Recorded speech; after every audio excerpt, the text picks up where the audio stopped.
ಮೊದಲಿಗೆ ನಮ್ಮೆಲ್ಲರ ಆರಾಧ್ಯ ದೇವರಾಗಿರ್ತಕ್ಕಂತಹ ನಿರಂಜನ ಪ್ರಣವ ಸ್ವರೂಪಿ ಶ್ರೀ ಶ್ರೀ ಶಿವಕುಮಾರ ಮಹಾಸ್ವಾಮೀಜಿಗಳನ್ನ ನನ್ನ ಮನಸ್ಸಿನಲ್ಲಿ ನೆನೆಸ್ಕೊಳ್ತಾ, ಈಗಿನ ಮಠಾಧ್ಯಕ್ಷರಾಗಿರ್ತಕ್ಕಂತಹ ಶ್ರೀ ಸಿದ್ಧಲಿಂಗ ಮಹಾಸ್ವಾಮೀಜಿಗಳಿಗೆ ಅವರ ಪಾದಗಳಿಗೆ ನಮಸ್ಕರಿಸಿ,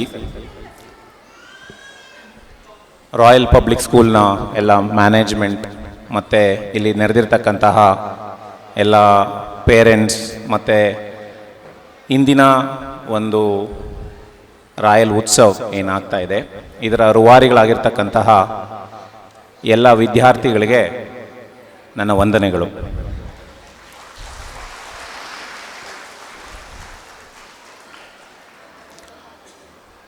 It's my pleasure to be here, actually. Thank you so much, sir, for calling me, and it's a great honor. So, Lalayet Panchavarshani, Dashavarshani Tadayet, Praptetu Shodashe Varshe, Putram Mitravatacharet ಅಂತ ಒಂದು ಸಂಸ್ಕೃತ ನಾಣ್ಣುಡಿದೆ. ಇದು ಎಷ್ಟು ಜನ ಕೇಳಿರ್ತೀರಿ ನನಗೆ ಗೊತ್ತಿಲ್ಲ, ಆದರೆ ಇದರ ಅರ್ಥ ಬಹಳ ಮುಖ್ಯ ಇರ್ತದೆ. ಇದು ಒಂಥರ ಪೇರೆಂಟಿಂಗ್ ಬಗ್ಗೆ ಒಂದು ಗೈಡ್ಲೈನ್ ಅಂತ ಹೇಳ್ಬೋದು.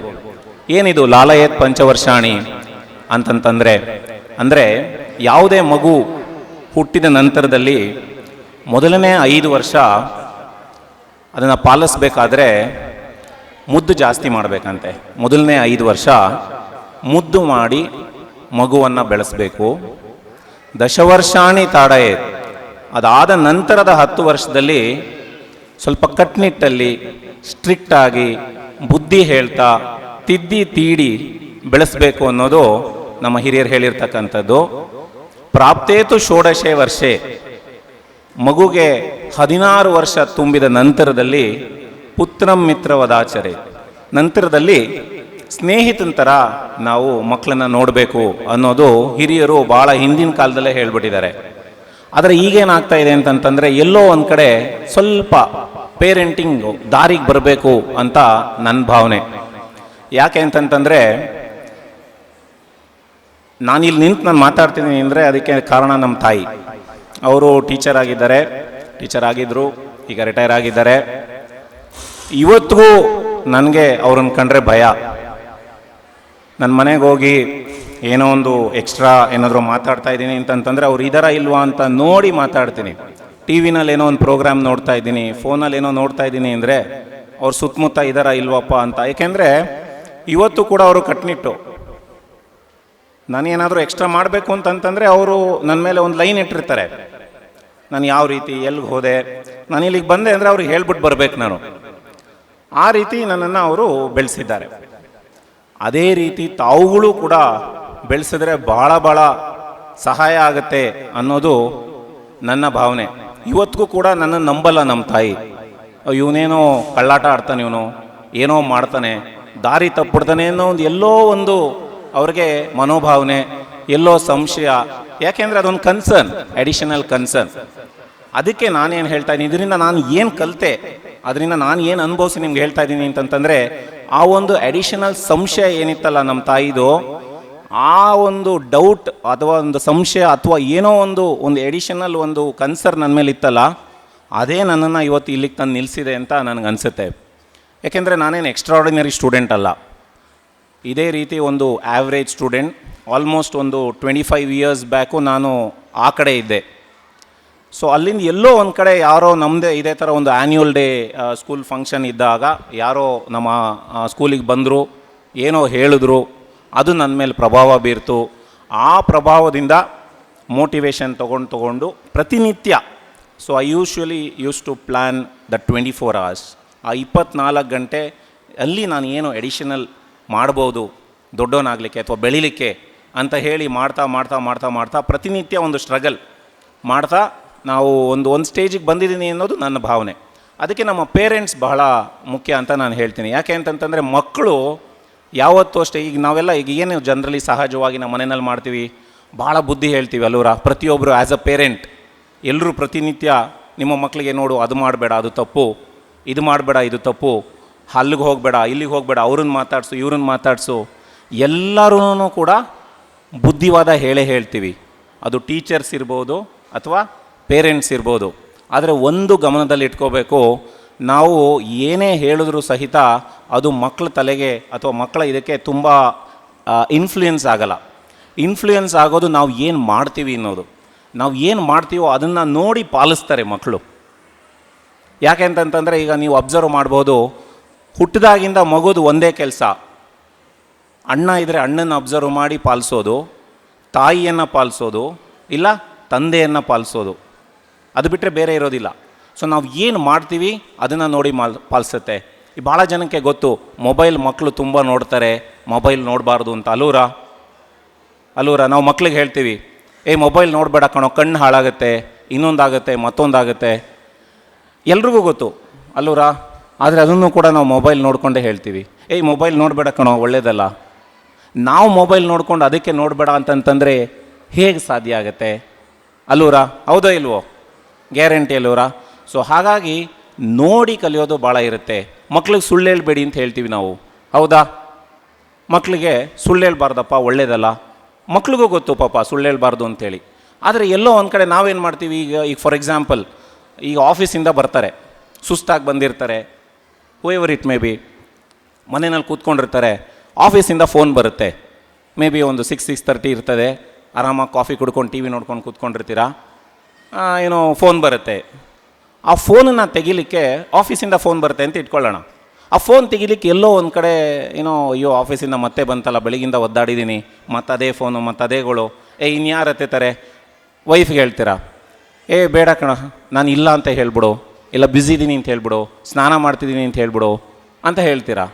ಪಾಪ ವೈಫು ಕೂಡ ನೋಡ್ಬಿಟ್ಟು, ಇಲ್ಲ ಮನೆಯವರು ಇಲ್ಲ, ಸ್ನಾನ ಮಾಡ್ತಿದ್ದಾರೆ, ನಂತರ ಮಾಡಿ ಅಂತ ಮಗು ಮುಂದೆ ಒಂದು ಸಿಂಪಲ್ ಸಣ್ಣದಾದಂತಹ ಒಂದು, ಅದು ಸುಳ್ಳು ಅಂತ ಹೇಳ್ತಾರೋ ಇಲ್ಲೋ ಗೊತ್ತಿಲ್ಲ ನನಗೆ, ಬಟ್ ಎಲ್ಲೋ ಒಂದು ಹೇಳ್ತಾರೆ ಅಲ್ಲೂರ. ಅನುಕೂಲಕ್ಕೆ ತಕ್ಕನಾಗಿ ಮಾತಾಡ್ತಕ್ಕಂಥದ್ದು, ಸಂದರ್ಭಕ್ಕೆ ತಕ್ಕನಾಗಿ ಮಾತಾಡ್ತಕ್ಕಂಥದ್ದು, ಸಿಚುವೇಶನ್ಗೆ ತಕ್ಕನಾಗಿ ಮಾತಾಡ್ತಾ ಹೋಗ್ಬಿಡ್ತೀವಿ. ಆದರೆ ಮಗುಗೆ ಏನಾಗುತ್ತೆ ಅಂತಂತಂದರೆ, ಅದೊಂದು 3-4 ಸಲ ರಿಪೀಟ್ ಆದರೆ, ನಾನು ಫೋನಲ್ಲಿ ಸುಳ್ಳು ಹೇಳ್ಬೋದು, ತೊಂದರೆ ಇಲ್ಲ, ಅದು ಎದುರುಗಡೆ ಇರೋರಿಗೆ ಗೊತ್ತಾಗೋದಿಲ್ಲ. ಸೊ ಹಾಗಾಗಿ ಅದು ದೊಡ್ಡದಾದ ಮೇಲೆ ಏನು ಮಾಡುತ್ತೆ, ಕಾಲೇಜ್ಗೋ ಏನೋ ಹೋದಾಗ ನೀವೇ ಅಂದ್ಕೊಂಡಿರ್ತೀರಿ ಮಗು ಕಾಲೇಜಲ್ಲಿದೆ ಅಂಥೇಳಿ, ಅದು ಮೂವಿ ಥಿಯೇಟ್ರಲ್ಲೂ ಎಲ್ಲ ಹೊರಗಡೆ ಎದ್ಕೊಂಡು ನೀವು ಫೋನ್ ಮಾಡಿದಾಗ, ಇಲ್ಲ ಪಾಪ ಸ್ಪೆಷಲ್ ಕ್ಲಾಸಲ್ಲಿದ್ದೀನಿ ನಾನು, ನಂತರದಲ್ಲಿ ಮಾತಾಡ್ತೀನಿ. ಸಹಜನಾ? ಸೊ ಇಲ್ಲಿ ಯಾರಿಗೆ ಬೈಬೇಕು ಅಥವಾ ಆ ಸಿಚುವೇಶನ್ನ ನೀವು ಅರ್ಥ ಮಾಡಿಕೊಂಡ್ರೆ, who is responsible for that? ಒಂದು ಸಲ ಯೋಚನೆ ಮಾಡಿ ಅಲ್ಲೂರ. ಗಮನ ಹರಿಸ್ತಾ ಇದ್ದೀರಾ? ಓಕೆ. ಸೊ ಈ ಒಂದು ಈಗ ಇದನ್ನು ಸಹಜವಾಗಿ ನಮ್ಮ ಗುರುರಾಜ್ ಕರಜ್ಗಿ ಅವ್ರಿಗೂ ಗೊತ್ತು ಅಂತ ಹೇಳ್ಕೊಳ್ತೀನಿ ನಾನು, ಎಲ್ರಿಗೂ ಗೊತ್ತಿರ್ತದೆ. ಅವರು ಭಾಳ ಈ ಥರದ್ದೆಲ್ಲ ಭಾಳ ಮಾತಾಡ್ತಾರೆ, ನಾನು ಅವ್ರನ್ನ ಭಾಳ ಫಾಲೋ ಮಾಡ್ತಾ ಇರ್ತೀನಿ ಅವಾಗವಾಗ. ಸೊ ಕೆಲವು ವಿಚಾರಗಳನ್ನ ಭಾಳ ಇಂಪ್ರೆಸ್ ಆಗಿ ಹೇಳ್ತಾರೆ ಅವರು, ಅದು ಭಾಳ ಮುಖ್ಯ ಇರುತ್ತೆ. ಸೊ ನೀವು ಸ್ವಲ್ಪ ಪೇರೆಂಟಿಂಗ್ ಬಗ್ಗೆ ಸ್ವಲ್ಪ ಗಮನ ಹರಿಸೋದು ಭಾಳ ಮುಖ್ಯ. ಸೊ ನಾವು ಏನು ಹೇಳ್ತೀವಲ್ಲ, ಅದಕ್ಕಿಂತನೂ ಹೆಚ್ಚಿಗೆ ನಾವು ಏನು ಮಾಡ್ತೀವಿ ಅದನ್ನು ಮಕ್ಕಳು ನೋಡಿ ಕಲಿತಾರೆ ಅನ್ನೋದು ನನ್ನ ಭಾವನೆ. ಮತ್ತು ಎರಡನೇ ವಿಚಾರ, ಮಗು ಭಾಳ ಹಠ ಮಾಡ್ತಾ ಇದೆ. ಈಗ ನೋಡಿ, ನಾನು ಫೋನ್ ಕೊಡಲಿಲ್ಲ ಅಂದರೆ ಊಟ ಮಾಡ್ತಾಯಿಲ್ಲ, ಫೋನ್ ಕೊಡಲಿಲ್ಲ ಅಂದರೆ ಅಳು ನಿಲ್ಲಿಸ್ತಿಲ್ಲ ಅಂದರೆ ಏನೂ ತಲೆ ಕೆಡ್ಸ್ಕೊಳಕ್ಕೆ ಹೋಗಬೇಡಿ.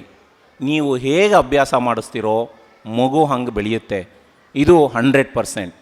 ಕೆಲವ್ರಿಗೆ ಚಾಕ್ಲೇಟ್ ಕೊಡಲಿಲ್ಲ ಅಂತಂತಂದರೆ ಹೇಳಿದ ಮಾತು ಕೇಳಲ್ಲ, ಈ ಫೋನ್ ಕೊಡಲಿಲ್ಲ ಅಂದರೆ ಊಟ ಮಾಡಲ್ಲ ಅನ್ನೋದೆಲ್ಲ ನಾವು ನಮ್ಮ ಅನುಕೂಲಕ್ಕೆ ಭಾಳ ಸುಲಭವಾಗಿ ಮಗುವನ್ನು ವಶಕ್ಕೆ ತಗೊಳ್ಳೋದಕ್ಕೆ ಮಾಡ್ತಕ್ಕಂಥ ಒಂದು ಸಿಂಪಲ್ ಇವೆಲ್ಲ. ಸೊ ಈ ಪ್ರಾಕ್ಟೀಸಸ್ನ ಅವಾಯ್ಡ್ ಮಾಡಬೇಕು. ಓಕೆ, ತಲೆ ಕೆಡ್ಸ್ಕೊಳಕ್ಕೆ ಹೋಗ್ಬೇಡಿ. ಮಗು ಊಟ ಮಾಡಲಿ ಅಂದರೆ ಏನೂ ಆಗೋದಿಲ್ಲ, ಲೀವ್ ಹಿಮ್ ಆಲ್ ಅಲೋನ್. ಹೊಟ್ಟೆ ಹಸ್ದಾಗ ಊಟ ಮಾಡೇ ಮಾಡ್ತಾನೆ. ಒಂದೊತ್ತು ಊಟ ಮಾಡಲಿಲ್ಲ ಅಂದರೆ ಏನೂ ಆಗೋದಿಲ್ಲ. ಫೋನ್ನ ದಯವಿಟ್ಟು ಅವಾಯ್ಡ್ ಮಾಡಿ. ರೀಸೆಂಟ್ ರಿಸರ್ಚಲ್ಲಿ ಏನು ಗೊತ್ತಾಗಿದೆ ಅಂತಂತಂದರೆ, 2 ಇಯರ್ಸ್ಗಿಂತ ಕಮ್ಮಿ ಇರ್ತಕ್ಕಂಥ ಮಕ್ಕಳಿಗೆ 0 ಸ್ಕ್ರೀನ್ ಟೈಮ್ ಇರಬೇಕು.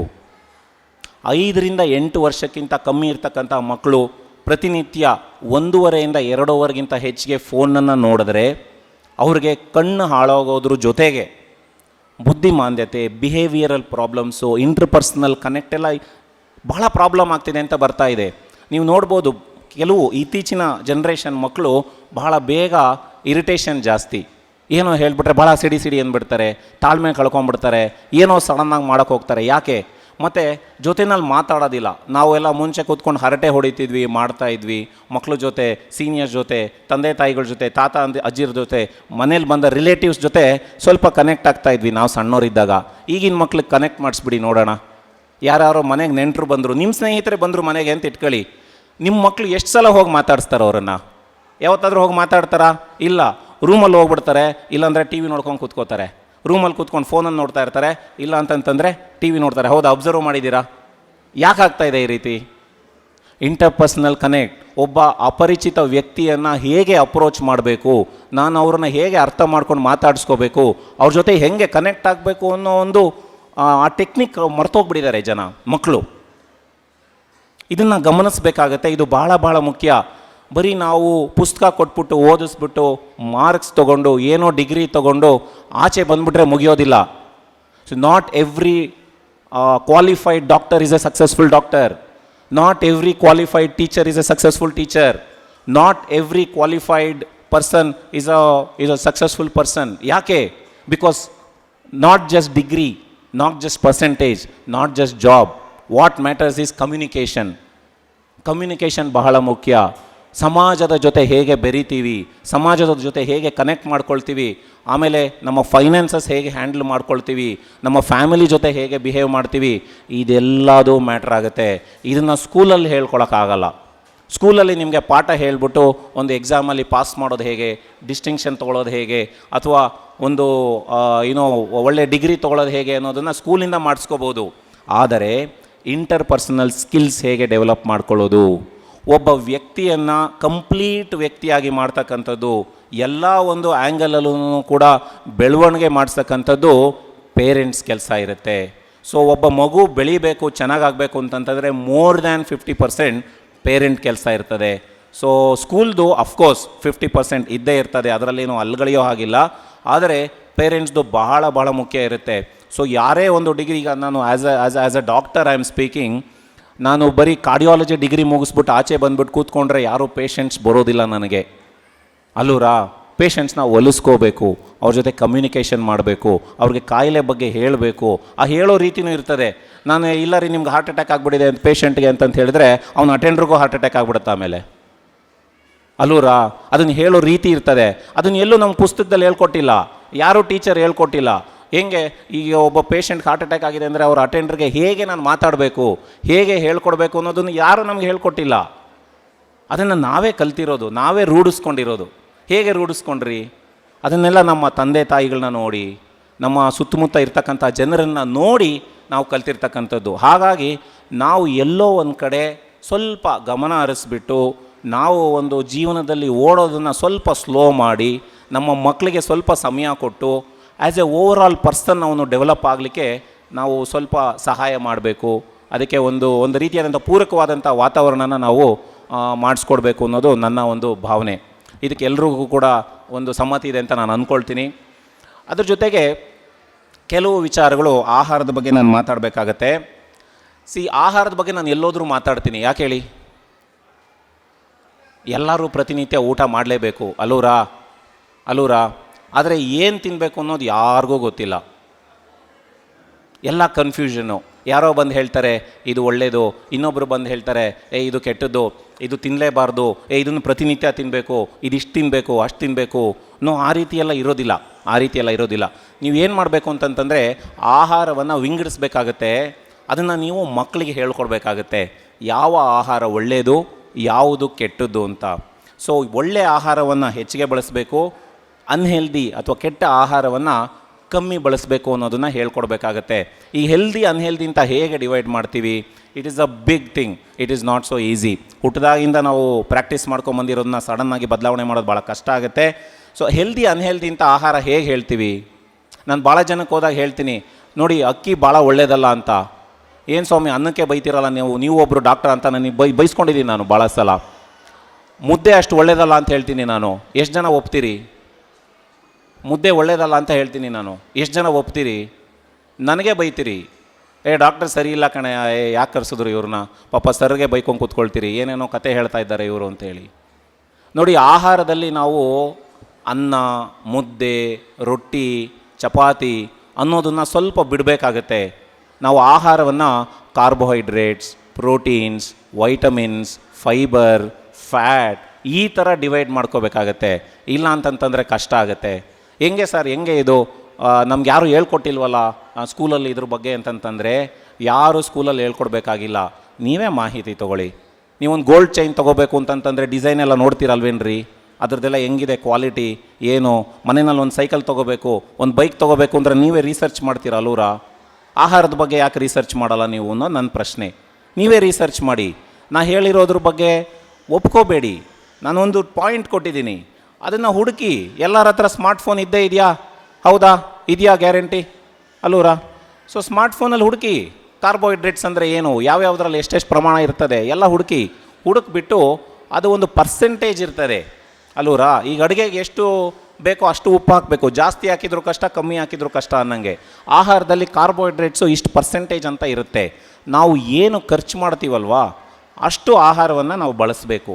ಅಂದರೆ ಖರ್ಚು ಮಾಡೋದನ್ನು ನಾವು ಕ್ಯಾಲೋರೀಸ್ ಅಂತ ಕರಿತೀವಿ. ಸೊ ಎಷ್ಟು ಸ್ಪೆಂಡ್ ಮಾಡ್ತೀವಿ, ತೊಗೊಳ್ಳೋದು ಎಷ್ಟು ಅಂತ ಅದನ್ನು ಕೂಡ ಕ್ಯಾಲೋರೀಸ್ ಅಂತ ಲೆಕ್ಕ ಹಾಕಬೇಕು. ಸೊ 24 ಗಂಟೆನಲ್ಲಿ ನಾವು ಎಷ್ಟು ಖರ್ಚು ಮಾಡ್ತೀವೋ ಅಷ್ಟೇ ಪ್ರಮಾಣದ ಆಹಾರವನ್ನು ನಾವು ಬ್ಯಾಲೆನ್ಸ್ ಮಾಡಿ ತೊಗೊಂಡ್ರೆ ಆರೋಗ್ಯ ಭಾಳ ಚೆನ್ನಾಗಿರುತ್ತೆ. ಆದರೆ ಹಂಗೆ ಮಾಡೋದಿಲ್ಲ. ನಾವು ಎಷ್ಟು ಗಾಡಿ ಓಡಿಸ್ತೀವೋ ಅದಕ್ಕಿಂತ 3 to 4 ಟೈಮ್ಸ್ ಎಕ್ಸ್ಟ್ರಾ ಪೆಟ್ರೋಲ್ ಹಾಕ್ತಾಯಿದ್ದೀವಿ ಗಾಡಿಗೆ. ಅದು ಎಲ್ಲಿಗೆ ಹೋಗಬೇಕು? ಶರೀರದಲ್ಲಿ ಫ್ಯಾಟ್ ಆಗಿ ಸೇರಿಕೊಳ್ತಾ ಇದೆ. ಸೊ ಒಂದು ಬಹಳ ಮುಖ್ಯವಾದಂಥ ಆಘಾತಕರವಾದಂತಹ ವಿಷಯ ಏನು ಅಂತಂತಂದರೆ, ವೆರಿ ಡೇಂಜರಸ್ ಪಾಯಿಂಟ್ ಇತ್ತೀಚೆಗೆ ಏನು ಗೊತ್ತಾಗಿದೆ ಅಂತಂತಂದರೆ, ನಮ್ಮ ದೇಶದಲ್ಲಿ ಮಿಡ್ಲ್ ಏಜ್ಡ್ ಫೀಮೇಲ್ಸ್ 40ರಿಂದ 60 ವಯಸ್ಸಿರ್ತಕ್ಕಂತಹ ಫೀಮೇಲ್ಸ್ ಏನಿದ್ದಾರೆ, ನಿಯರ್ಲಿ 40ರಿಂದ 50% ಜನಕ್ಕೆ ಬೊಜ್ಜಿದೆ. ಹೆಣ್ಣು ಮಕ್ಕಳಲ್ಲಿ ಬೊಜ್ಜು ಜಾಸ್ತಿ ಆಗ್ತಾ ಇದೆ. ತಾಯಿಗೆ ಬೊಜ್ಜಿದ್ರೆ ಮಕ್ಕಳಿಗೆ ಬರ್ದಂಗೆ ಇರುತ್ತಾ? ಆಬ್ವಿಯಸ್ಲಿ ಬರುತ್ತೆ.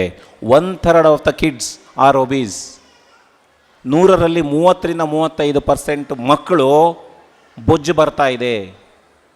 ನೆಕ್ಸ್ಟ್ ಕೆಲವು ವರ್ಷಗಳಲ್ಲಿ ಅವ್ರಿಗೆಲ್ಲ ಕಾಯಿಲೆಗಳು ಶುರುವಾಗುತ್ತೆ. ಅದಕ್ಕೋಸ್ಕರನೇ ಈಗ ಹೆಣ್ಮಕ್ಳಲ್ಲಿ ಮುಟ್ಟಿನ ವೇರಿಯೇಷನ್ಸ್ ಆಗೋದು, ಮೆನ್ಸ್ಟ್ರಿಯಲ್ ವೇರಿಯೇಷನ್ಸು, PCOD ಆಗ್ತಕ್ಕಂಥದ್ದು, ಅರ್ಲಿ ಆನ್ಸೆಟ್ ಡಯಾಬಿಟೀಸ್ಗಳಾಗ್ತಕ್ಕಂಥದ್ದು, BP ಬರ್ತಕ್ಕಂಥದ್ದು, ಕೊಲೆಸ್ಟ್ರಾಲ್ ಹೆಚ್ಚಿಗೆ ಆಗೋದು, ಯಂಗ್ಸ್ಟರ್ಸಲ್ಲಿ ಹೃದಯಾಘಾತ ಆಗೋದು, ಅವೆಲ್ಲ ಯಾಕೆ ಬರ್ತಾ ಇದೆ? ಬಿಕಾಸ್ ಆಹಾರ ಪದ್ಧತಿ ಸರಿ ಇಲ್ಲ. ಎಲ್ಲರೂ ಬರೀ ಕೋವಿಡ್ ವ್ಯಾಕ್ಸಿನಿಗೆ ಬೈದು ಇಡ್ತಾ ಇದ್ದಾರೆ. ನೋಡಿ, ನೀವೆಲ್ಲ ಕೂತ್ಕೊಂಡಿರೋದು ಮಾತಾಡ್ತಿರೋದು ಇವಾಗೆಲ್ಲ ಕೋವಿಡ್ ವ್ಯಾಕ್ಸಿನಿಂದನೇ. Don't blame covid vaccine, blame covid and blame your life style.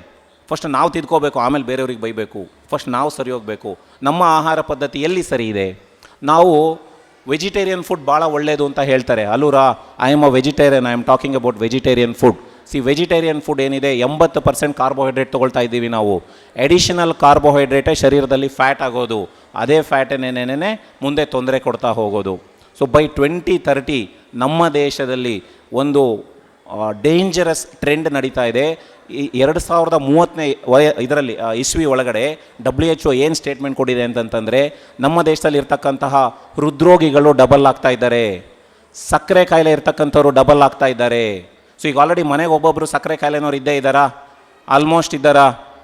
ಎಲ್ಲರೂ ಗೊತ್ತು ಅಲ್ಲೂರ. ಯಾವ ದೇಶದಲ್ಲೂ ಹಿಂಗಿಲ್ಲ ಸರ್. ಯಾವ ದೇಶದಲ್ಲೂ ಮನೆಗೊಬ್ಬರು ಸಕ್ಕರೆ ಕಾಯಿಲೆನವರು, BP ಕಾಯಿಲೆನವ್ರು ಇಲ್ಲ. ನಮ್ಮ ದೇಶದಲ್ಲೇ ಇರೋದು. ನೀವು ಎಲ್ಲೇ ಹೋದ್ರೂ ಕೂಡ ಕಾಫಿ ಕೊಡಬೇಕಾದ್ರೆ ಕೇಳ್ತಾರಲ್ಲೂರ, ಸರ್ ವಿತ್ ಶುಗರ್ರಾ ಶುಗರ್ಲೆಸ್ಸ ಅಂತ. ಹೌದೋ ಇಲ್ವೋ? ಯಾವ ದೇಶದಲ್ಲೂ ಹಂಗಿಲ್ಲ ಸರ್. ಯಾವುದೇ ನೀವು ಅಮೇರಿಕಾಕ್ಕೆ ಹೋದ್ರೂ ಶುಗರ್ರಾ ಶುಗರ್ಲೆಸ್ ಅಂತ ಯಾರೂ ಕೇಳಲ್ಲ. ಅಷ್ಟು ಸಕ್ಕರೆ ಕಾಯಿಲೆಗಳು ನಮ್ಮ ದೇಶದಲ್ಲಿದ್ದಾರೆ. ಯಾಕೆ? ಯಾವತ್ತಾದರೂ ಯೋಚನೆ ಮಾಡಿದ್ದೀರಾ? ಈಗ ನಮ್ಮ ತಾತಂಗೆಲ್ಲ 65ನೇ ವಯಸ್ಸಲ್ಲಿ ಬರೋದು ಸಕ್ಕರೆ ಕಾಯಿಲೆ. ಹೌದಾ? 65-70ನೇ ವಯಸ್ಸಲ್ಲಿ ಬರೋದು. ಈಗ ನಮ್ಮ ಜನ್ರೇಷನ್ನಲ್ಲೆಲ್ಲ 40-45ಕ್ಕೆ ಶುರುವಾಗ್ತಿದೆ ಅಲ್ವೇನ್ರಿ? ಒಪ್ಕೋತೀರೇನ್ರಿ ಇದನ್ನೆಲ್ಲ ಎಲ್ಲರೂ? ನೆಕ್ಸ್ಟ್ ಜನ್ರೇಷನ್ ಹೇಳ್ರಿ. ಈಗ ಅಲ್ಲಿ ಮಕ್ಕಳೆಲ್ಲ ಆಟ ಆಡ್ತಾ ಇದ್ದಾರೆ. ಅವರ ಜನ್ರೇಷನ್ಗೆ ಯಾವಾಗ ಬರ್ತದೆ ಸಕ್ಕರೆ ಕಾಯಿಲೆ? 20-25 ವಯಸ್ಸಿಗೆ ಶುರುವಾಗುತ್ತೆ. Don't you think it's a terrifying thing, frightening thing? ಅದೊಂದು ಸ್ವಲ್ಪ ಭಯಂಕರವಾದಂತಹ ನ್ಯೂಸ್ ಅಂತ ನಿಮ್ಗೆ ಯಾಕೆ ಅನ್ನಿಸ್ತಾ ಇಲ್ಲ? ಕೋವಿಡ್ಗಿಂತನೂ ಡೇಂಜರಸ್ ಸುದ್ದಿ ಅದು. ಸೊ ಹಾಗಾಗಿ ಸ್ವಲ್ಪ ಎಲ್ಲೋ ಕಡೆ ನೋಡಿ, ಸರ್ಕಾರದ ಮೇಲೆ ಡಿಪೆಂಡ್ ಆಗಬೇಡಿ.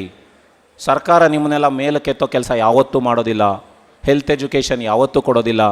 ಸೊ ನೀವೇ ನಿಮ್ಮ ಆರೋಗ್ಯಕ್ಕೆ ಜವಾಬ್ದಾರರು, ಬೇರೆ ಇನ್ಯಾರೂ ಇಲ್ಲ, ಯಾರೂ ಬರೋದಿಲ್ಲ.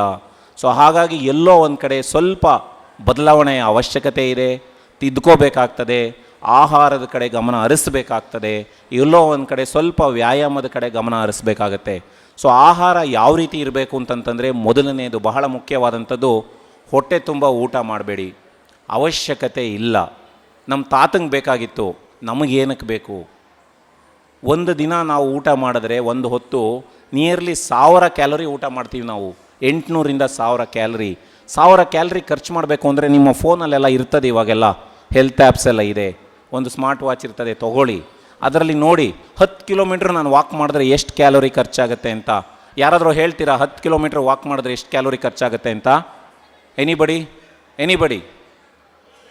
10 ಕಿಲೋಮೀಟ್ರ್ ನಾನು ನಡೆದ್ರೆ ಎಷ್ಟು ಕ್ಯಾಲೋರಿ ಖರ್ಚಾಗುತ್ತೆ? 600 ಕ್ಯಾಲೋರೀಸ್ ಅಂತ ಹೇಳ್ತಾ ಇದ್ದಾರೆ.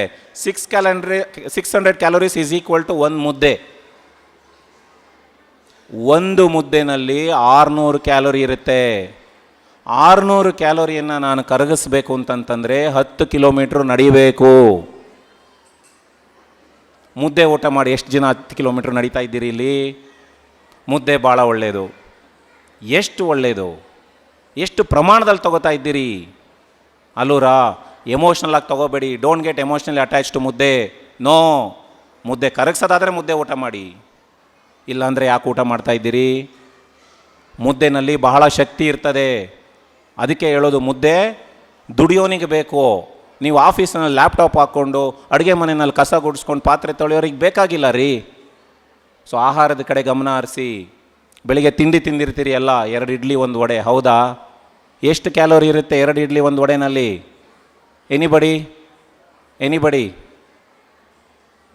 1 ಇಡ್ಲಿನಲ್ಲಿ 150 ಕ್ಯಾಲರಿ ಇರುತ್ತೆ. 2 ಇಡ್ಲಿ ಆದರೆ, ಸಣ್ಣ ಇಡ್ಲಿ ತಟ್ಟೆ, ತುಮಕೂರು ತಟ್ಟೆ ಇಡ್ಲಿ ಅಲ್ಲ, ತುಮಕೂರು ತಟ್ಟೆ ಇಡ್ಲಿ ಬಗ್ಗೆ ನಾನು ಮಾತಾಡ್ತಾ ಇಲ್ಲ, ಬೆಂಗಳೂರು ಸಣ್ಣ ಇಡ್ಲಿ ಬಗ್ಗೆ ಮಾತಾಡ್ತಾ ಇದ್ದೀನಿ. 150 ಕ್ಯಾಲರಿ ಇರುತ್ತೆ. ಬೆಣ್ಣೆ ಹಾಕ್ಕೊಳ್ದಿದ್ರೆ, ಬೆಣ್ಣೆ ಹಾಕ್ಕೊಂಡ್ರೆ ಅಡಿಷನಲ್ 100 ಕ್ಯಾಲರಿ ಬರ್ತದೆ. 2 ಇಡ್ಲಿಗೆ ಎಷ್ಟಾಯಿತು? 300 ಕ್ಯಾಲರಿ ಆಯಿತು. 1 ವಡೆನಲ್ಲಿ 250ರಿಂದ 300 ಕ್ಯಾಲರಿ ಇರುತ್ತೆ. ಎಷ್ಟಾಯಿತು? 600 ಕ್ಯಾಲರಿ ಆಯಿತು. ಅದ್ರ ಜೊತೆಗೆ 1 ಕಪ್ ಟೀ, 2 ಚಮಚ ಸಕ್ಕರೆ, 250 ಕ್ಯಾಲರಿ. ಚಟ್ನಿ ಲೆಕ್ಕ ಹಾಕಿಲ್ಲ ನಾನಿನ್ನು, ಸಾಂಬಾರು ಲೆಕ್ಕ ಹಾಕಿಲ್ಲ, ಒಗ್ಗರಣೆ ಎಲ್ಲ, ಅದೊಂದು 200 ಕ್ಯಾಲರಿ. 1000 ಕ್ಯಾಲರಿ ನೆಗೆದು ಬಿದ್ದು ನೆಲ್ಲಿಕಾಯಿ ಆಗೋಯ್ತಲ್ಲ ನಿಮಗೆ.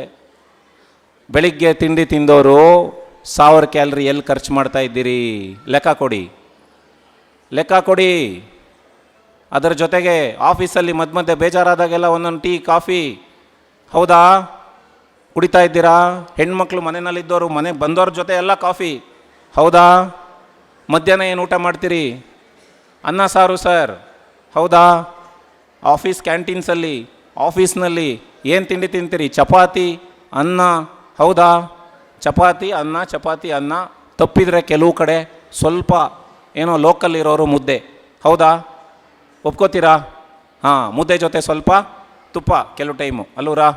ಜೊತೆಗೆ ಅನ್ನ, ಮತ್ತು ಸಾಯಂಕಾಲ ಕಾಫಿ ಟೀ, ಹೌದಾ? ಅದ್ರ ಜೊತೆ ಮತ್ತೆ ಮಂಡಕ್ಕಿ ತಿಂದೆ, ಚುರುಮುರಿ ತಿಂದೆ, ಚಾಟ್ಸ್ ತಿಂದೆ. 4 ಹೊತ್ತು ಊಟ ಆಗೋಯ್ತು. 1 ಹೊತ್ತು ಊಟ ನಾನು ಆಲ್ರೆಡಿ ಹೇಳಿದೆ 800ರಿಂದ 1000 ಕ್ಯಾಲರಿ. 4 ಹೊತ್ತು ಊಟಕ್ಕೆ ಎಷ್ಟಾಯಿತು? ಡಿಸ್ಕೌಂಟ್ ಕೊಡೋಣ ಬಿಡ್ರಿ, 4000 ಬೇಡ, 3000 ಕ್ಯಾಲರಿನ ಹಿಡಿಯೋಣ ಬಿಡಿ. ಎಷ್ಟು ಕಿಲೋಮೀಟ್ರ್ ನಡೀತಾ ಇದ್ದೀರಿ? ಎಷ್ಟು ಖರ್ಚು ಮಾಡ್ತಾ ಇದ್ದೀರಿ? ಲೆಕ್ಕ ಹಾಕಿ ಊಟ ಮಾಡಿ. ಎಲ್ಲದೂ ಅಕೌಂಟ್ ಇಟ್ಟಿದ್ದಾನೆ ದೇವರು, ಎಲ್ಲ ಅಕೌಂಟ್ಸು ಹಂಗೆಲ್ಲ ಇರಲ್ಲ, ಟ್ಯಾಲಿ ಆಗುತ್ತೆ. ಎವ್ರಿ ಡೇ ಟ್ಯಾಲಿ ಮಾಡ್ಕೊಂಡು ಹೋಗಬೇಕು. ಇವತ್ತು ತಿಂದಿರೋದು ಇವತ್ತು ಖರ್ಚಾಗಬೇಕು, ಇಲ್ಲಾಂದರೆ ನಾಳೆಗೆ ಆಲ್ರೆಡಿ ಎಕ್ಸ್ಟ್ರಾ ಸ್ಟಾಕ್ ಆಯಿತು. ಆ ಸ್ಟಾಕು ಎವ್ರಿ ಡೇ ಸ್ಟಾಕೇ ಆಗ್ತಾಯಿದ್ರೆ ಎಲ್ಲಿಗೆ ಹೋಗುತ್ತೆ? ಖರ್ಚು ಮಾಡೋದು ಯಾವಾಗ? ಗಮನ ಹರಿಸಿ. ನಾನು ಹೇಳ್ತಿರ್ತಕ್ಕಂಥದ್ದು ನಾನು ನಂಬಕ್ಕೆ ಹೋಗಬೇಡಿ. ನಾನು ಹೇಳಿರೋ ಪಾಯಿಂಟ್ನ ತೊಗೊಂಡು ರಿಸರ್ಚ್ ಮಾಡ್ಕೊಳ್ಳಿ. ನಿಮ್ಮನೆ ಅಡುಗೆ ಮನೆಗೆ ಹೋಗಿ ಯಾವ್ಯಾವ ಐಟಮ್ಸ್ ಏನೇನಿದೆ ಎಲ್ಲ ಚೆಕ್ ಮಾಡ್ಕೊಳ್ಳಿ. ಅಡುಗೆ ಏನೇನು ನಡೀತಿದೆ ಬರ್ಕೊಳ್ಳಿ. ರೈಟ್ ಇಟ್ ಡೌನ್ ಬರ್ಕೊಳ್ಳಿ. ಅಲ್ಲೂರಾ, ನಿಮ್ಗೆ ಸಾಮಾನು ಬೇಕು ಅಂತ ಬರ್ಕೊಳ್ಳಲ್ವೇನ್ರಿ? ತೊಗರಿ ಬೇಳೆ 2 kg, ರವೆ 2.5 kg ಬರ್ಕೊಳ್ಳಲ್ವೋ? ಅಲ್ಲೂರಾ? ಆದರೆ ಅಕ್ಕಿ 25 kg, ತೊಗರಿ ಬೇಳೆ 2 kg, ಅಕ್ಕಿ 25 kg, ರಾಗಿ 15ರಿಂದ 20 kg, ಹೌದಾ? ಗೋಧಿ 10 kg, ಹಿಂಗೆ ಅಲ್ವೇನ್ರಿ ತರೋದು? ತರ್ತಿದ್ದೀರಾ ಇಲ್ವಾ? ಬೇಳೆನ 10 kg ತೊಗೊಂಬನ್ನಿ, ಅಷ್ಟೇ ಪ್ರಮಾಣದಲ್ಲಿ ಅಕ್ಕಿ ತೊಗೊಂಬನ್ನಿ, ಇಲ್ಲಾಂದರೆ ರಾಗಿ ತೊಗೊಂಬನ್ನಿ. ಸೊ ತಿಂಗಳಿನ ದಿನಸಿ ನೀವೇನು ತರ್ತಿರಲ್ಲ, ಬೇಳೆ ಕಾಳುಗಳು ಡಬಲ್ ಆಗಬೇಕು, ಧಾನ್ಯಗಳು ಅರ್ಧ ಆಗಬೇಕು. ಆ ರೀತಿ ಬ್ಯಾಲೆನ್ಸ್ ಮಾಡ್ಕೊಳ್ಳಿ. ಇಲ್ಲ ಅಂದರೆ ಕಷ್ಟ ಇದೆ ಸರ್, ಮುಂದಿನ ಜೀವನ ಭಾಳ ಕಷ್ಟ ಇದೆ, ನನಗದನ್ನೆಲ್ಲ ನೋಡ್ತಾ ಇದ್ದರೆ ಭಾಳ ಭಯ ಆಗುತ್ತೆ ಅನ್ನೋ ಥರ ಇದೆ. ಸೊ ಹಾಗಾಗಿ ದಯವಿಟ್ಟು ಗಮನ ಹರಿಸ್ಕೋಬೇಕು. ಸೊ ಏನು ತಿಂಡಿ ತಿಂದರೆ ಅಂದರೆ, ತಿಂಡಿ ಮಾಡೋದು ಇಷ್ಟೇ ಐಟಮ್ಸಲ್ಲಿ. ಮೊದಲನೇದು ಅಕ್ಕಿ, ಹೌದಾ? 90% ಆಫ್ ದ ಬ್ರೇಕ್ಫಾಸ್ಟ್ ಆಗೋದು ಅಕ್ಕಿನಲ್ಲಿ, ಹೌದಾ? ಇಲ್ಲ ಗೋಧಿ, ಹೌದಾ? ಇಲ್ಲ ರವೆ, ಇಲ್ಲ ಮೈದಾ. ಇದು ಬಿಟ್ಟು ಬೇರೆ ಯಾವುದಾದ್ರೂ ತಿಂಡಿ ತಿಂತಾ ಇದ್ದೀರಾ ನೀವು? ಅಕ್ಕಿ, ಗೋಧಿ, ರವೆ, ಮೈದಾ. ಮೈದಾದಲ್ಲಿ 99% ಶುಗರ್ ಇರುತ್ತೆ. ಮೈದಾಗೂ ರವೆಗೂ ಭಾಳ ವ್ಯತ್ಯಾಸ ಇಲ್ಲ. ರವೆನಲ್ಲಿ 95% ಶುಗರ್ ಇದೆ. ಹಿಡನ್ ಶುಗರ್, ಕಾರ್ಬೋಹೈಡ್ರೇಟ್ ಅಂತ ಕರಿತೀವಿ. ನಾನು ಅದನ್ನು ಮಿಲ್ಲಿಗೆ ಹಾಕ್ಬಿಟ್ಟು ಚೆನ್ನಾಗಿ ಹಿಂಡ್ಬಿಟ್ಟು ಅದನ್ನು ಕೆಮಿಸ್ಟ್ರಿ ನೋಡಿದ್ರೆ ಅದರಲ್ಲಿ ಗ್ಲೂಕೋಸ್, ಶುಗರ್ 95% ಇದೆ ರವೆನಲ್ಲಿ. ಗೋಧಿನಲ್ಲಿ 90% ಇದೆ. ಅಕ್ಕಿನಲ್ಲಿ 95% ಇದೆ. ರಾಗಿ ತುಂಬ ಒಳ್ಳೆಯದು ಅಂದ್ಕೋಬೇಡಿ. 85% to 90% ಕಾರ್ಬೋಹೈಡ್ರೇಟ್ ರಾಗಿನಲ್ಲಿ ಇರ್ತದೆ. ಸೊ ನಾವೆಲ್ಲ ಏನು ಮಾಡಿಬಿಟ್ಟಿದ್ದೀವಿ, ಅಕ್ಕಿನ ವಿಲನ್ ಮಾಡಿಬಿಟ್ಟು ಗೋಧಿನ ಹೀರೋ ಮಾಡಿಬಿಟ್ಟಿದ್ದೀವಿ, ರವೆನ ಹೀರೋ ಮಾಡಿಬಿಟ್ಟಿದ್ದೀವಿ. ಸಕ್ಕರೆ ಕಾಯಿಲೆ ಇರೋರೆಲ್ಲ ರವೆ ಇಡ್ಲಿ ತಿಂತಾ ಇದ್ದಾರೆ, ಉಪ್ಪಿಟ್ಟು ತಿಂತಾ ಇದ್ದಾರೆ, ರವೆ ದೋಸೆ ತಿಂತಾ ಇದ್ದಾರೆ ಮನೆಯಲ್ಲಿ. ಸೊ ಯಾರ್ದಾದ್ರು ಮನೆ ನೆಂಟರು ಹೋದರೆ ಅವ್ರು ಕೇಳ್ತಾರೆ, ರವೆದು ಏನು ಮಾಡಲಿ ನಿಮಗೆ ಅಂತ ಕೇಳ್ತಾರೆ. ಯಾಕೆ? ಮುದ್ದೆಗೂ ರವೆಗೂ ನಿಮ್ಮ ಅನ್ನಕ್ಕೂ ಭಾಳ ವ್ಯತ್ಯಾಸ ಇಲ್ಲ. ಎಲ್ಲದು ಗ್ರೈನ್ಸ್ ಅಂತ ಕರಿತೀವಿ. ಅದೆಲ್ಲದರಲ್ಲೂ ಕಾರ್ಬೋಹೈಡ್ರೇಟ್ಸ್ ನಿಯರ್ಲಿ 80 to 90% ಇರುತ್ತೆ. ಗಮನ ಹರಿಸ್ಕೋಬೇಕಾಗತ್ತೆ, ಆಯ್ತಾ? ಮತ್ತು ಏನು ತಿನ್ನೋದು ಸರ್, ಏನು ತಿನ್ನಬೇಕು ನೀವು ಅಲ್ಲೂರಾ? ಅದನ್ನು ಪೋಷನ್ ಕಂಟ್ರೋಲ್ ಅಂತ ಮಾಡಿ. ಸೊ ಆಹಾರದ ಬಗ್ಗೆ ಹೇಳಿದಾಗ ಡಿವೈಡ್ ಮಾಡ್ಕೋಬೇಕು. ಒಂದು ತಟ್ಟೆ ಅಂತಂತಂದರೆ ಡಿವೈಡ್ ಮಾಡ್ಕೊಳ್ಳಿ. ನಮ್ಮ ಕಾರ್ಬೋಹೈಡ್ರೇಟ್ಸ್ ಅಥವಾ ಗ್ರೈನ್ಸ್ ಅಥವಾ ನಾವು ಪ್ರತಿನಿತ್ಯ ಏನು ಮೇಜರ್ ಆಹಾರ ಬಳಸ್ತಾ ಇದ್ದೀವಲ್ವ, ಮೇನ್ ಕೋರ್ಸ್, ಅದನ್ನು 25%ಗೆ ಕಟ್ ಡೌನ್ ಮಾಡಿ. ಕಟ್ ಡೌನ್ ಬೈ 25% ಆಯ್ತಾ? ಅದರ ಜೊತೆಗೆ ಇನ್ನು 25% ಬೇಳೆಕಾಳುಗಳು ಹಾಕ್ಕೊಳ್ಳಿ, ಮೊಳಕೆ ಕಾಳುಗಳು ಹಾಕ್ಕೊಳ್ಳಿ. ಲೆಗ್ಯೂಮ್ಸ್ ಅಂತ ಕರಿತೀವಿ, ಪಲ್ಸಸ್ ಅಂತ ಕರಿತೀವಿ, ದ್ವಿದಳ ಧಾನ್ಯಗಳು ಅಂತ ಕರಿತೀವಿ. ಅದರಲ್ಲಿ ಪ್ರೋಟೀನ್ ಅಂಶ ಜಾಸ್ತಿ ಇರ್ತದೆ, ಮೆಗ್ನೀಷಿಯಮ್ ಜಾಸ್ತಿ ಇರ್ತದೆ, ಫೈಬರ್ ಕಂಟೆಂಟ್ ಜಾಸ್ತಿ ಇರ್ತದೆ. ಅದನ್ನು ಬಳಸ್ಕೊಳ್ಳಿ. ಇನ್ನು ಕಾಲು ಭಾಗ ತರಕಾರಿಗಳನ್ನ ಬಳಸಿ, ಇನ್ನೊಂದು ಕಾಲು ಭಾಗ ಹಣ್ಣುಗಳನ್ನ ಬಳಸಿ. ಒಳ್ಳೆ ಫ್ಯಾಟ್ ಬಳಸಿ. ಫ್ಯಾಟ್ ನಮಗೆ ಅವಶ್ಯಕತೆ ಇದೆ. ಒಳ್ಳೆ ಫ್ಯಾಟ್ ಬಳಸಿ. ಪ್ರತಿನಿತ್ಯ ತುಪ್ಪ ಬಳಸಿ, ಒಳ್ಳೆಯದು. 1 ರಿಂದ 2 ಚಮಚ ತುಪ್ಪ ಬಳಸಿ. ಮೊಟ್ಟೆ ತೊಗೊಳ್ಳಿ, ಎವ್ರಿಡೇ ಮಕ್ಕಳಿಗೆ ಮೊಟ್ಟೆ ಕೊಡಿ. ನೀವು ತೊಗೊಳ್ಳಿ. ಪ್ರತಿದಿನ 300 ಮಿಲಿಗ್ರಾಮ್ ಕಾರ್ಬೋಹೈಡ್ರೇಟ್ಸ್ ಅಥವಾ ಕೊಲೆಸ್ಟ್ರಾಲ್ ತೊಗೋಬೋದು ನಾವು. ಒಂದು ಮೊಟ್ಟೆನಲ್ಲಿ 120 ಮಿಲಿಗ್ರಾಮ್ ಕಾರ್ಬೋಹೈಡ್ರೇಟ್ ಕೊಲೆಸ್ಟ್ರಾಲ್ ಇರ್ತದೆ. ಸೊ ಹಾಗಾಗಿ 2 ಮೊಟ್ಟೆಯನ್ನು ಸಹಜವಾಗಿ ಹಾರ್ಟ್ ಪೇಷಂಟ್ ಅಲ್ದಲೇ ಇದ್ದವರು ತೊಗೋಬೋದು. ಹಾರ್ಟ್ ಪೇಷಂಟ್ ಇದ್ದವರು 1 ಹೋಲ್ ಮೊಟ್ಟೆ ತೊಗೋಬೋದು. ಮಕ್ಕಳಿಗೆ 2 ಮೊಟ್ಟೆ ಕೊಡಿ. ಒಳ್ಳೆ ಫ್ಯಾಟಿನ ಅವಶ್ಯಕತೆ ಇದೆ, ಒಳ್ಳೆ ಪ್ರೋಟೀನ್ ಅವಶ್ಯಕತೆ ಇದೆ.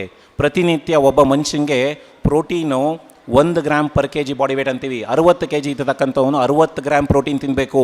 ನಮ್ಮ ಆಹಾರದಲ್ಲಿ ಎಷ್ಟಿದೆ ಗೊತ್ತಾ ಪ್ರೋಟೀನು? 10 ಗ್ರಾಮ್ ಕೂಡ ದಾಟ್ತಾ ಇಲ್ಲ. ಲೆಕ್ಕ ಹಾಕಿ, ಇದು ನೀವೇ ಹುಡುಕಿ, ನೀವೇ ರಿಸರ್ಚ್ ಮಾಡಿ. ಒಂದು ತಟ್ಟೆಗೆ ಇಡ್ಲಿ, ವಡೆ ಎಲ್ಲ ಹಾಕ್ಕೊಂಡ್ರೆ ಅದರಲ್ಲಿ ಎಷ್ಟು ಪ್ರೋಟೀನ್ ಇದೆ ಅಂದ್ಕೊಂಡಿದ್ದೀರಿ? ಹಾರ್ಡ್ಲಿ 10 ರಿಂದ 12 ಗ್ರಾಮ್ ಅಷ್ಟೇ, ಅಲ್ಲಿಗೆ ಕ್ಲೋಸ್. ಸೊ ಹಾಗಾಗಿ ಪ್ರೋಟೀನ್ ಹೆಚ್ಚಿಗೆ ಮಾಡ್ಕೊಳ್ಳಿ. ನಾರಿನ ಪದಾರ್ಥ ಮಿನಿಮಮ್ 300 ಗ್ರಾಮ್ ಪರ್ ಡೇ ತೊಗೋಬೇಕು ನಾವು. ನಾರಿನ ಪದಾರ್ಥ ಅಂದರೆ ತರಕಾರಿಗಳು ಮಿನಿಮಮ್ 300 ಗ್ರಾಮ್ ತೊಗೋಬೇಕು. ನಾನು ತರಕಾರಿ ಚೆನ್ನಾಗಿ ತಿಂತೀನಿ ಡಾಕ್ಟ್ರೆ ಅಂತಾರೆ, 2 ತುತ್ತು ತಿನ್ಬಿಟ್ಟು ತರಕಾರಿ ತಿಂತೀನಿ ಅಂತಾರೆ. ಮಕ್ಕಳೆಲ್ಲ ತರಕಾರಿನ ಸೈಡ್ಗೆ ಇಟ್ಬಿಟ್ರೆ ನೀವು ಪೇರೆಂಟ್ಸ್ ಎಲ್ಲ, ಅಯ್ಯೋ ಅವ್ನು ತಿನ್ನಲ್ಲ ಸರ್, ನಾನು ಏನು ಮಾಡಲಿ ಅಂತೀರಾ? ಕಿವಿ ಹಿಂಡ್ರಿ, ಕಿವಿ ಹಿಂಡಿ, ಸ್ಟ್ರಿಕ್ಟ್ ಮಾಡಿ, ತಿನ್ನಲೇಬೇಕು ಕಣೋ ಅಂತ ಹೇಳಿ, ಬೇರೆ ಏನೋ ಕೊಡೋಕೆ ಹೋಗಬೇಡಿ. ವೈ ಮಾಡಿ, ಸ್ಟ್ರಿಕ್ಟ್ ಮಾಡಿ. ಏನು ಪ್ರಾಬ್ಲಮ್ಮು ಮಕ್ಳಿಗೆ ಸ್ಟ್ರಿಕ್ಟ್ ಮಾಡಲಿಕ್ಕೆ? ಇವಾಗಲೇ ಹೊಡೆದು ಕಲಿಸ್ಬೇಕು, ಇಲ್ಲ ಅಂದರೆ ಮಕ್ಕಳು ಬಗ್ಗೋದಿಲ್ಲ. ಅದಕ್ಕೆ ಹಿರಿಯರು ಹೇಳಿದ್ದು, ಗಿಡವಾಗಿ ಬಗ್ಗೋದು ಮರವಾಗಿ ಬಗ್ಗೀತೆ ಅಂತ ಯಾಕೆ ಹೇಳಿದ್ರು ಹಿರಿಯರು? ಇದಕ್ಕೇನೇನೆ ಮಕ್ಕಳಿಗೆ ಸ್ವಲ್ಪ ಸ್ಟ್ರಿಕ್ಟ್ ಮಾಡಿ, ದೊಡ್ಡವರಾಗೋವರೆಗೂ ಸ್ಟ್ರಿಕ್ಟ್ ಮಾಡಿ, ಏನಾಗೋದಿಲ್ಲ. ಬೇಜಾರು ಮಾಡ್ಕೊಂಡ್ರೆ ಮಾಡ್ಕೊಳ್ಳಿ, ಯಾರ ಮೇಲೆ ಬೇಜಾರು ಮಾಡ್ಕೋತಾನೆ? ಕೊನೆಯಲ್ಲಿ ನಿಮ್ಮ ಹತ್ರನೇ ಬರಬೇಕು. ಇನ್ನೇನು ಏನೂ ಆಗೋದಿಲ್ಲ, ತಲೆ ಕೆಡ್ಸ್ಕೊಳಕ್ಕೆ ಹೋಗಬೇಡಿ. ಮಕ್ಕಳ ಮನಸ್ಸು ಬೇರೆ ಥರ ಇರುತ್ತೆ, ನಮ್ಮ ಮನಸ್ಸುಗಳ ಥರ ಇರಲ್ಲ. ಪರ್ಮನೆಂಟಾಗಿ ಏನೂ ಉಳಿಯಲ್ಲ. ಅಯ್ಯೋ ನಾನು ಬೈದ್ಬಿಟ್ರೆ ಮಗು ನನ್ನ ಮೇಲೆ ಬೇರೆ ಥರ ಇಂಪ್ರೆಷನ್ ತೊಗೊಂಡು ದೊಡ್ಡನಾದ್ಮೇಲೆ ನನ್ನನ್ನು ವೃದ್ಧಾಶ್ರಮಕ್ಕೆ ಕಳಿಸ್ಬಿಟ್ರೆ ಏನಪ್ಪ ಮಾಡೋದು ಅಂತೆಲ್ಲ ಯೋಚನೆ ಮಾಡಬೇಡಿ. No no no no no no ಅವ್ನು ನಿಮಗೆ ಥ್ಯಾಂಕ್ ಯು ಹೇಳ್ತಾನೆ ದೊಡ್ಡನಾದ್ಮೇಲೆ. ತಾಯಿ ನೀನು ಅವಾಗ ಹೊಡೆದೆ ತಿದ್ದಿದೆ ಮಾಡಿದೆ, ನನಗೆ ಹೇಳ್ಕೊಟ್ಟೆ ಒಳ್ಳೇದು ಕೆಟ್ಟದ್ದು ಯಾವುದು ಅಂತ, ಅದಕ್ಕೆ ನಾನು ಇವತ್ತು ಚೆನ್ನಾಗಿದ್ದೀನಿ ಅಂತ ಥ್ಯಾಂಕ್ ಯು ಹೇಳ್ತಾನೆ. ಸೊ ಅದಕ್ಕೋಸ್ಕರ ತುಂಬ ಮಕ್ಕಳನ್ನ ತಲೆ ಮೇಲೆ ಎತ್ಕೊಂಡು ಓಡಾಡಬೇಡಿ. ಸ್ವಲ್ಪ ಸ್ಟ್ರಿಕ್ಟ್ ಮಾಡಿ, ಅವಶ್ಯಕತೆ ಇದೆ, it is required, absolutely required. ದೊಡ್ಡವರಾದ್ಮೇಲೆ ಬೇಡ, ದೊಡ್ಡವರಾದ್ಮೇಲೆ ಬೇರೆ ರೀತಿ ಅವ್ರನ್ನ ಹ್ಯಾಂಡಲ್ ಮಾಡೋದಿರ್ತದೆ. ಇದು ನಾನು ಹೇಳ್ತಾ ಇಲ್ಲ, ಇದು ನಮ್ಮ ಹಿರಿಯರು ಹೇಳಿರೋದು, ಅದನ್ನು ನಾನು ನಿಮಗೆ ಒತ್ತಿ ಹೇಳ್ತಾ ಇದ್ದೀನಿ. ಸೊ ಹಾಗಾಗಿ ದಯವಿಟ್ಟು ಅದ್ರ ಕಡೆ ಸ್ವಲ್ಪ ಗಮನ ಹರಿಸಿ. ಜೊತೆಗೆ ಕಡೆಯದಾದಂಥ ಒಂದು ಕೆಲವೇ ಪಾಯಿಂಟ್ಸ್ ಹೇಳಬೇಕು ವ್ಯಾಯಾಮದ ಬಗ್ಗೆ. ಮಕ್ಕಳಿಗೆ ಎಷ್ಟು ಜನ ಪ್ರತಿನಿತ್ಯ ಅರ್ಧ ಗಂಟೆ ಆಟ ಆಡಿಸ್ತಾ ಇದ್ದೀರಿ ಹೊರಗಡೆ? ಎಷ್ಟು ಜನ ಆಟ ಆಡಿಸ್ತಾ ಇದ್ದೀರಿ? ಆಟ ಆಡೋಕ್ಕೆ ಜಾಗನೇ ಇಲ್ಲ ಸರ್, ನಾನೇನೇನು ಮಾಡಲಿ ಬೆಂಗಳೂರಿನಲ್ಲಿ ಅಂತ ಹೇಳೋಕ್ಕೆ ಹೋಗಬೇಡಿ, ನನಗೆ ಬೇಕಾಗಿಲ್ಲ ಅದು. ನೀವು ಬೆಂಗಳೂರಲ್ಲಿದ್ದೀರೋ ಅಮೇರಿಕಾದಲ್ಲಿದ್ದೀರೋ, ಮಕ್ಕಳು ಪ್ರತಿನಿತ್ಯ 30 ನಿಮಿಷ ಹೊರಗಡೆ ಔಟ್ಡೋರ್ ಆ್ಯಕ್ಟಿವಿಟೀಸ್ ಮಾಡಲೇಬೇಕು. It is a rule. ಅದು ಮಾಡಲಿಲ್ಲ ಅಂತಂತಂದರೆ ಅಗೈನ್ ಬಿಹೇವಿಯರಲ್ ಪ್ರಾಬ್ಲಮ್ಸ್ ಆಗ್ತಾ ಹೋಗುತ್ತೆ. ಮಕ್ಕಳು ದೊಡ್ಡರಾದಮೇಲೆ ಸೋಷಿಯಲ್ ರೆಸ್ಪಾನ್ಸಿಬಿಲಿಟೀಸ್ ತೊಗೊಳ್ಳೋದಿಲ್ಲ, ಸೋಷಿಯಲ್ ಇಂಟರ್ಕನೆಕ್ಟ್ ಇರೋದಿಲ್ಲ, ಅಪರಿಚಿತರ ಜೊತೆ ಮಾತಾಡೋದು ಹೇಗೆ ಅಂತ ಗೊತ್ತಾಗೋದಿಲ್ಲ, ಅವ್ರ ಪಾಡಿಗೆ ಅವ್ರು ಇದ್ಬಿಡ್ತಾರೆ, ಆಮೇಲೆ ಸಮಸ್ಯೆಗಳಾಗುತ್ತೆ. ನೀವೊಂದು ಪ್ರಾಬ್ಲಮ್ ಕೊಟ್ಟರೆ ಸಾಲ್ವ್ ಮಾಡೋ ಕೆಪಾಸಿಟಿ ಬರೋದಿಲ್ಲ ಅವ್ರಿಗೆ. ಸೊ ಹಾಗಾಗಿ ಪ್ರತಿನಿತ್ಯ 30 ನಿಮಿಷ ವ್ಯಾಯಾಮ ಅವ್ರಿಗೂ ಮಾಡಿಸ್ಬೇಕು, ನೀವು ಮಾಡಬೇಕು. ನೀವು ಮಾಡಿದ್ರೆ ನಿಮ್ಮನ್ನು ನೋಡಿ ಅವ್ರು ಮಾಡ್ತಾರೆ. ಎಷ್ಟು ಜನ ಮಾಡ್ತಾ ಇದ್ದೀರಿ ಪ್ರತಿನಿತ್ಯ ವ್ಯಾಯಾಮ? ಎಷ್ಟು ಜನ ಮಾಡ್ತಾ ಇದ್ದೀರಿ? ಎಕ್ಸಲೆಂಟ್. ಕೆಲವು ಕೈಗಳು ಮೇಲೆ ಹೋಗ್ತಾ ಇದೆ, ಬಹಳ ಖುಷಿ ಆಯಿತು. Excellent, very very nice, very very nice. ಸಣ್ಣ ಆಗ್ರಿ ಬಿಡ್ರಿ, ಇಟ್ ಡಸಂಟ್ ಮ್ಯಾಟರ್. ವಾಕ್ ಮಾಡೋದು ವ್ಯಾಯಾಮಕ್ಕೆ, ವ್ಯಾಯಾಮ ಮಾಡೋದು ಅಥವಾ ವಾಕ್ ಮಾಡೋದು ವೆಯ್ಟ್ ಲಾಸ್ಗೆ ಅಲ್ಲ. ವೆಯ್ಟ್ ಲಾಸ್ ಆಗೋದಿಲ್ಲ ವಾಕ್ ಮಾಡಿದ್ರೆ. ಭಾಳ ಜನ ನನ್ನ ಪೇಷಂಟ್ಸ್ ಬರ್ತಾರೆ, ಸಾರ್ ನಾನು 3/4 ಅವರ್ ನಡೀತೀನಿ ಸಾರ್, ಬೆವರು ಇಳಿದೋಗುತ್ತೆ, ಆದರೆ 100 ಗ್ರಾಮ್ ಕಮ್ಮಿ ಆಗಿಲ್ವಲ್ಲ ಸಾರ್ ಅಂತ ಹೇಳ್ತಾರೆ. ಕಮ್ಮಿ ಅಲ್ಲ ರೀ, 2 kg ಜಾಸ್ತಿ ಆಗಿದ್ದೀರಿ ಅಂತ ಹೇಳ್ತೀನಿ ನಾನು. ಯಾಕೆ ಹೇಳಿ, ವಾಕ್ ಬಂದಮೇಲೆ ಮತ್ತೆ ಸ್ಟಾರ್ಟ್ ಆಗ್ತದೆ ಎಡಿಷನಲ್ ಕ್ಯಾಲೋರಿ ಇಂಟೇಕ್. ಅರ್ಥ ಆಯ್ತರಾ? ಸೊ ಬಿ ಕಾಷಿಯಸ್, ಆಯಿತಾ? ವಾಕ್ ಮಾಡೋದು ಆರೋಗ್ಯಕ್ಕೆ, ವ್ಯಾಯಾಮ ಮಾಡೋದು ಆರೋಗ್ಯಕ್ಕೆ, ವೆಯ್ಟ್ ಲಾಸ್ ಅಲ್ಲ. ವೆಯ್ಟ್ ಲಾಸೇ ಬೇರೆ, ಆಮೇಲೆ ಆರೋಗ್ಯನೇ ಬೇರೆ. ನೀವು 90 kg ಇದ್ದರೂ ಆರೋಗ್ಯ ಚೆನ್ನಾಗಿರಬೇಕು, 60 kg ಇದ್ದರೂ ಆರೋಗ್ಯ ಚೆನ್ನಾಗಿರಬೇಕು. 60 kg ಇದ್ದ ಮಾತ್ರಕ್ಕೆ ಆರೋಗ್ಯ ಭಾಳ ಚೆನ್ನಾಗಿದೆ, 90 kg ಇದ್ದ ಮಾತ್ರಕ್ಕೆ ಇವನಿಗೆ ಗ್ಯಾರಂಟಿ ಅನಾರೋಗ್ಯ ಅಂತ ಬರೋದಿಲ್ಲ. ಸೊ ನೀವು ವೆಯ್ಟ್ ಲಾಸ್ ಮಾಡಿ ಬಿಡಿ, every day minimum 30 to 45 minutes walk ಮಾಡಿ. ಬ್ರಿಸ್ಕ್ ವಾಕ್ ಮಾಡಬೇಕು. ವಾಕ್ ಅಂತಂತಂದರೆ ಏನೋ ಪಕ್ಕದವ್ರ ಜೊತೆ ಮಾತಾಡಿಕೊಂಡು, ಏನಮ್ಮ ಇವತ್ತೇನು ಪಲ್ಯ ಮಾಡಿದ್ದಮ್ಮ, ನಮ್ಮನೆಯಲ್ಲಿ ಮಾಡಿದ್ದೆ, ಸ್ವಲ್ಪ ಉಪ್ಪು ಜಾಸ್ತಿ ಆಗೋಗಿತ್ತು, ಮನೆಯವ್ರು ಬೈದರು, ಈ ಥರ ಎಲ್ಲ ಹಾಂ ನೀವು ಕಷ್ಟ ಸುಖ ಮಾತಾಡ್ಕೊಂಡು ವಾಕ್ ಮಾಡಿದ್ರೆ ಉಪಯೋಗ ಆಗೋದಿಲ್ಲ. ಹೆಂಗೆ ವಾಕ್ ಮಾಡಬೇಕು ಅಂತಂತಂದರೆ ನಿಮಗೆ ಮಾತಾಡೋಕ್ಕಾಗಬಾರ್ದು, ಹಂಗೆ ವಾಕ್ ಮಾಡಬೇಕು. ವಾಕ್ ಮಾಡಬೇಕಾದ್ರೆ ಪಕ್ಕದವ್ರ ಜೊತೆ ಹರಟೆ ಹೊಡೆಯೋಕ್ಕಾಗಬಾರ್ದು ನಿಮಗೆ. ಅಷ್ಟು ಮಾಡಿದ್ರಷ್ಟೇ ವಾಕು ವ್ಯಾಯಾಮ, ಇಲ್ಲಾಂದರೆ ಉಪಯೋಗ ಇಲ್ಲ. ಸುಮ್ಮನೆ ಟೈಮ್ ಪಾಸಿಗೆ ಮಾಡ್ದಂಗೆ ಆಗುತ್ತೆ, ಯಾರಿಗೋ ಇಂಪ್ರೆಸ್ ಮಾಡಲಿಕ್ಕೆ ಮಾಡ್ದಂಗೆ ಆಗುತ್ತೆ.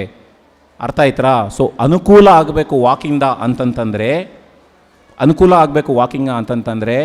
ಟಾಕ್ ಟೆಸ್ಟ್ ಅಂತ ಕರಿತೀವಿ. ನಾನು ಬಹಳಷ್ಟು ಕಡೆ ಹೇಳ್ತಾ ಇರ್ತೀನಿ ಇದನ್ನು. ನಡಿಬೇಕಾದ್ರೆ ಮಾತಾಡೋಕ್ಕಾಗಬಾರ್ದು, ಅಲ್ಲಿಂದ ಲೆಕ್ಕ ಸ್ಟಾರ್ಟ್. ಅದಾದಮೇಲೆ 45 ಮಿನಿಟ್ಸ್ ನೀವು ವಾಕ್ ಮಾಡಬೇಕು. ಮಕ್ಕಳನ್ನು ಕರ್ಕೊಂಡೋಗ್ರಿ ಜೊತೆಯಲ್ಲಿ, ಕಷ್ಟ ಸುಖ ಮಾತಾಡ್ಕೊಳ್ರಿ ಅವ್ರ ಜೊತೆ. ಇವತ್ತು ಯಾರಿಗೆ ಹೊಡೆದೋ ಅಂತ ಕೇಳ್ರಿ, ಯಾರ ಜೊತೆ ಜಗಳ ಆಡಿದೆ ಅಂತ ಕೇಳಿ, ಟೀಚರ್ ಏನು ಹೇಳ್ಕೊಟ್ರು ಅಂತ ಕೇಳಿ, ಯಾರ ಜೊತೆ ಏನೇನು ಆಟ ಆಡಿದೆ ಅಂತ ಕೇಳಿ, ಮಾತಾಡ್ಕೊಳ್ಳಿ. ಅವನಿಗೆ ತೋರಿಸಿ ಹೇಳಿ, ನೋಡು ಅಲ್ಲಿ ಬರ್ತಾ ಇದೆಯಲ್ಲ ಅದು ತಪ್ಪು ಕಣೋ, ಹಂಗೆ ಮಾಡಬಾರ್ದು, ಅಲ್ಲಿ ನೋಡು ಅದೆಲ್ಲ ಮಾಡ್ತಾ ಇದ್ದಾರೆ ಅದು ತಪ್ಪು ಅಲ್ಲ ಕಣೋ, ಹಂಗೆಲ್ಲ ಮಾಡಬಾರ್ದು. ಒಂದು ಪಾರ್ಕಿಗೆ ಕರ್ಕೊಂಡೋಗಿ ತೋರಿಸಿ, ಗಿಡದ ಬಗ್ಗೆ ಎಕ್ಸ್ಪ್ಲೈನ್ ಮಾಡಿ, ಒಂದು ಪಕ್ಷಿ ಬಗ್ಗೆ ಎಕ್ಸ್ಪ್ಲೈನ್ ಮಾಡಿ, ಅದರಿಂದ ನಿಮ್ಮದು ಕನೆಕ್ಟ್ ಜಾಸ್ತಿ ಆಗುತ್ತೆ. ಸೊ ಅದಕ್ಕೆ ನಾನು ಬಹಳಷ್ಟು ಕಡೆ ಹೇಳ್ತಾ ಇರ್ತೀನಿ, ಮಕ್ಕಳ ಜೊತೆ ಒಂದು ಎಮೋಷನಲ್ ಕನೆಕ್ಟ್ ಡೆವಲಪ್ ಮಾಡ್ಕೊಳ್ಳಿ, ಸಪ್ರೇಟ್ ಔಟ್ ಆಗಬೇಡಿ. ಆಫೀಸಿಂದ ಬಂದ ತಕ್ಷಣ ಫೋನ್ ಹಿಡ್ಕೊಂಡು ಕೂತ್ಕೋಬೇಡಿ, ಮಕ್ಕಳ ಜೊತೆ ವಿಚಾರಿಸಿ ಇಂಟರ್ ಕನೆಕ್ಷನ್ ಮಾಡ್ಕೊಳ್ಳಿ. ಯಾಕೆಂದರೆ ಅದೊಂಥರ ಬ್ಯಾಂಕ್ ಅಕೌಂಟ್ ಇದ್ದಂಗೆ, it's like an investment. So bank ಅಕೌಂಟ್ಗೆ ನಾವು ದುಡ್ಡು ಹಾಕಿದ ಮೇಲೆ ವಿಡ್ರಾ ಮಾಡೋದಲ್ಲೂರ. ಈಗ ಬ್ಯಾಂಕ್ ಹೋಗಿ ಒಂದು ಅಕೌಂಟ್ ಓಪನ್ ಮಾಡ್ತೀರಾ ಅಂದರೆ ನಾನು ಅಲ್ಲಿಗೆ ದುಡ್ಡು ಹಾಕ್ತಾ ಇರಬೇಕು, ಎಲ್ಲಿನಾರು ದುಡ್ಡು ಬರ್ತಾ ಇರಬೇಕು, ಆವಾಗ ಅಕೌಂಟ್ ಫುಲ್ ಆಗ್ತದೆ. ಅದಾದಮೇಲೆ ನಾನು ವಿಡ್ರಾ ಮಾಡ್ಬೋದು. ಏನು ಫಿಲ್ಲೇ ಆಗ್ದಲ್ಲೇ ವಿಡ್ರಾ ಮಾಡಲಿಕ್ಕೆ ಆಗ್ತದಾ? ಸೊ ಮಕ್ಕಳ ಜೊತೆ ಎಮೋಷ್ನಲ್ ಕನೆಕ್ಟ್, ಪ್ರೀತಿ ವಾತ್ಸಲ್ಯ ಕೂಡ ಹಾಗೇ. ನೀವು ಅವ್ರಿಗೆ ಎಷ್ಟು ಕೊಡ್ತೀರೋ ಅಷ್ಟೇ ವಾಪಸ್ ಬರುತ್ತೆ. ನೀವು ಇವಾಗ ಎಷ್ಟು ಇನ್ವೆಸ್ಟ್ ಮಾಡ್ತೀರೋ ಅಷ್ಟೇ ರಿಟರ್ನ್ಸು ಫ್ಯೂಚರಲ್ಲಿ ಬರುತ್ತೆ. ಸೊ ಅದಕ್ಕೋಸ್ಕರ ಒಂದು ಎಮೋಷನಲ್ ಕನೆಕ್ಟ್ ಅಂತ ಕರಿತೀವಿ, ಅದರ ಅವಶ್ಯಕತೆ ಇದ್ದೇ ಇದೆ. ಮಕ್ಕಳಿಗೆ ಗೊತ್ತಾಗಬೇಕು ನೀವು ಏನು ಮಾಡ್ತಾಯಿದ್ದೀರಾ, ನೀವು ಎಷ್ಟು ಕಷ್ಟಪಡ್ತಾ ಇದ್ದೀರಿ, ನೀವು ನಿಮ್ಮ ಜೀವನ ಶೈಲಿ ಹೇಗಿದೆ ಎಲ್ಲ ತೋರಿಸ್ಕೊಡಿ. ಕಷ್ಟಗಳನ್ನ ಹೇಳಿ ಅವ್ರಿಗೆ, ನೋಡಿ ಈ ಥರ ಆಯಿತು, ಇಷ್ಟು ಕಷ್ಟ ಆಯಿತು, ಅವ್ರ ಜೊತೆ ಹೀಗಾಯಿತು, ಇವ್ರ ಜೊತೆ ಹೀಗಾಯಿತು, ನೋಡಿ ಎಷ್ಟು ಕಷ್ಟಪಡ್ತಾ ಇದ್ವಿ ಅನ್ನೋದೆಲ್ಲ ಅವ್ರಿಗೂ ಗೊತ್ತಾಗಬೇಕು. ಅವ್ರಿಗೆ ಒಂದು ಕಷ್ಟಗಳು ಗೊತ್ತಾದ್ರೇ ಅವರು ಮೆಚ್ಯೂರ್ ಆಗೋದು. ಮೆಚೂರಿಟಿ ಬಹಳ ಮುಖ್ಯ. ಮೆಚೂರಿಟಿ ಸುಮ್ಮನೆ ಬರೋದಿಲ್ಲ, ಶಿಲ್ಪಿ ಇದ್ದ ಹಾಗೆ ಕೆತ್ತುತ್ತಾನೇ ಶಿಲ್ಪಿ ಆಗೋದು. ನಮ್ಮ ಮನಸ್ಸು ಅಷ್ಟೇ, ಸ್ವಲ್ಪ ಪ್ರಾಬ್ಲಮ್ಸ್ ಬಿದ್ದು ಅದನ್ನು ಸಾಲ್ವ್ ಮಾಡೋದು ಹೇಗೆ ಅಂತ ಯೋಚನೆಗಳು ಮಾಡಿ ಪ್ಲ್ಯಾನ್ ಮಾಡಿದಾಗ ಮೆಚುರಿಟಿ ಬರ್ತಾ ಹೋಗುತ್ತೆ. ಆ ಮೆಚುರಿಟಿ ಈ ಮಕ್ಕಳಲ್ಲಿ ಈಗಲೇ ಬೆಳೆಸ್ಕೋಬೇಕಾಗತ್ತೆ. Because we have to raise strong men. Very very important. We have to raise strong men. That is extremely important. Weak men are of no use. So strong men ಬೇಕು ಅಂತಂತಂದರೆ ಸುಮ್ಮನೆ ಆಗೋದಿಲ್ಲ, ಪ್ರಾಬ್ಲಮ್ಸ್ ಬೇಕು. ಆ ಪ್ರಾಬ್ಲಮ್ ಸಾಲ್ವಿಂಗ್ ಕೆಪಾಸಿಟಿ ಸುಮ್ಮನೆ ಬರೋದಿಲ್ಲ, ಅದು exposure ಬೇಕು ಅವರಿಗೆ. ಸೊ ಪ್ರತಿನಿತ್ಯ ಪ್ರಾಬ್ಲಮ್ಸ್ ಅವರು ಸಾಲ್ವ್ ಮಾಡ್ತಾ ಇದ್ದರೆ ಡೆವಲಪ್ ಆಗ್ತಾ ಹೋಗ್ತಾರೆ, ಮೆಚೂರ್ ಆಗ್ತಾ ಹೋಗ್ತಾರೆ. ಸೊ ಐ ಹೋಪ್ ನಾನು ಇದುವರೆಗೂ ಏನು ಹೇಳಿದೆ it was useful. Thank you very much.